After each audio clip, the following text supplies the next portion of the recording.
It's day 4 of COP29, and here we aren't in Baku, Azerbaijan. We are in Azerbaijan, but as you can probably gather, we are not in Baku. We are here in Gobustan at the famous mud volcanoes. And ever since I started planning the trip, I found out that Azerbaijan has half the world's mud volcanoes, and I said, I must see these majestic features of the landscape. And they are quite cool, though they're not perhaps all as majestic as I'd imagined originally.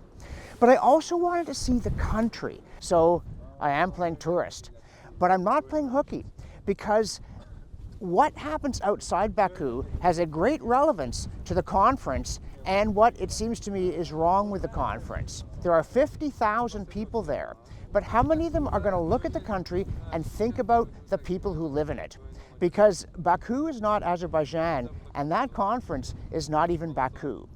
There are about 10 million people in Azerbaijan. A quarter of them live in the greater Baku area. The others live very differently, including some shepherds that we've seen. And there is a sheep farm out there behind me. And they've got some pretty fierce dogs, because you know what else is trying to make a living in this wasteland where you wouldn't think a sheep could find a mouthful of grass? Wolves. So the people here are living, as I say, in a very different way and often very close to the edge of survival. And it seems to me remarkably arrogant for a bunch of people who, though they come from all over the world and look as diverse could be, are actually very similar in their thinking and socioeconomically, to land as though from a spaceship and casually say, oh, we shall get rid of fossil fuels. Because the economy of Azerbaijan is heavily dependent on hydrocarbons. About a third of GDP, 90% of exports, and it's hard for them to fall back on, let us say, salt, even though they are known for their artisanal salt. And as for the mud volcanoes, they are trying to promote tourism, but the COVID lockdown sure put a dent in that. And in any case, they're not yet in a position where they can really afford to support their people on the basis of foreign visitors. And when you talk about making the economy work, this is not some shabby and materialist consideration. We're talking about people having enough to eat, people having decent houses, infrastructure that works, tap water that you can drink, and who knows, maybe enough left over to clean up the Caspian Sea, because it is in terrible condition. And again, if you want to promote tourism, it would be nice if you could windsurf and swim in the Caspian Sea.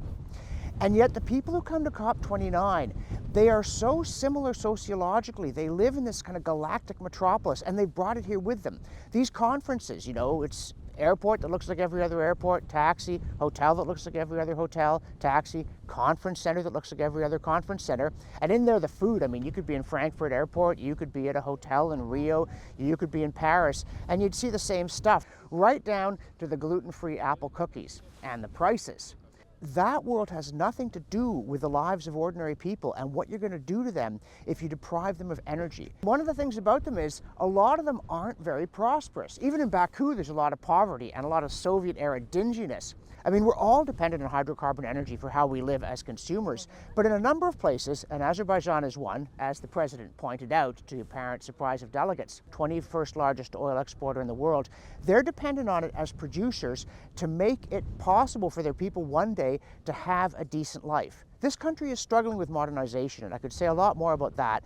But for now, I don't think most of the delegates have gotten out of the bubble intellectually or sociologically. I don't think most of them are going to come and visit this place. 50,000 people at the conference, will 100 of them come to the mud volcanoes? And later we're going to go and see the petroglyphs also in Gobustan. We'd have liked to get up to the north, but it's just too far. But we've gotten out and looked at the country and thought about the people. And what is the meaning of net zero for the people of Azerbaijan and so many other countries?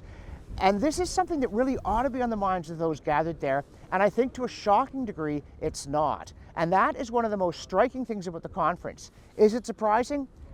It shouldn't be. But it certainly hits you hard when you're there and realize that though they're in Azerbaijan, they are from nowhere and they are in nowhere. And they are not interested in the lives of the people in the country. They look down upon them if they look at them at all. And that's no way to make energy policy for an entire world or for those countries in that world that are suffering from so much poverty. So, from Azerbaijan, from COP29, and from the mud volcanoes, I'm John Robson for the Climate Discussion Nexus.